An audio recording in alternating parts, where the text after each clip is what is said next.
Oggi, amici miei, parliamo nuovamente del connubio fra Giappone e Borgogna.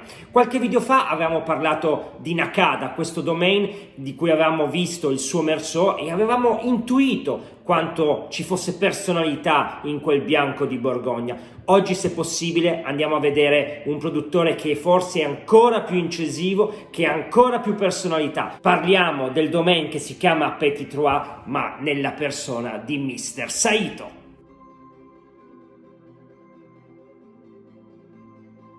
Seiichi Saito, spero che la pronuncia mi supporti, è in realtà un cinese che è vissuto in Giappone. La sua grande passione è sempre stato il vino. Incominciò là, nella sua nazione, a vedere qualcosa in termini di viticoltura, ma poi la Borgogna fu quella terra che lo attirò da subito. E lì fece esperienza del domain Simon Bis. Quello che è curioso è che non fece solo esperienza nel mondo della viticoltura, ma ad esempio fu proprietario anche del ristorante La Luna a Bonn.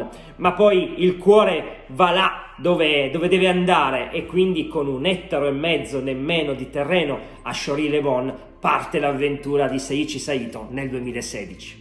Le fondamenta della sua vinificazione si posano sul naturale. Abbiamo detto nemmeno 1,5 ettari, ma quello che è interessante è che vinifica con fermentazioni spontanee, lieviti assolutamente indigeni, e quello che è interessante è che utilizza in tutti i suoi vini il grappolo intero. Il legno per lui non è mai troppo invasivo, ne ha un po' paura e quindi normalmente utilizza delle botti che non sono quasi mai nuove. Quello che ho trovato nei suoi vini è una forte personalità e un talento enologico di primissimo ordine.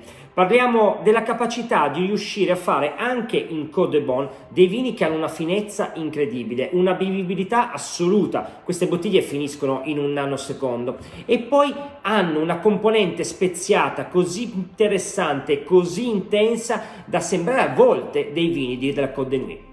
Ricapitolando, sono vini dalla bella struttura, vini che hanno una bella personalità, una bella armonia, piacevoli e anche beverini.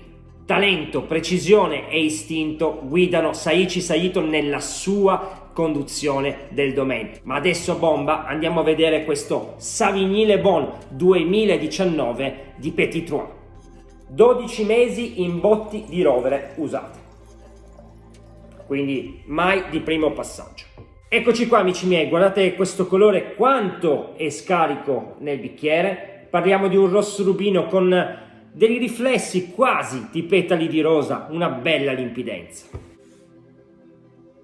Il profilo olfattivo dei vini di Petit Trois e soprattutto di questo Savigny-le-Bon in un'annata bellissima come la 2019 è quello di una finezza assoluta.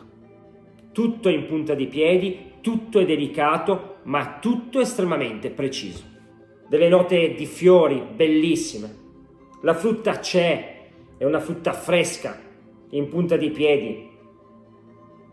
Una nota anche di mandarino, di agrume.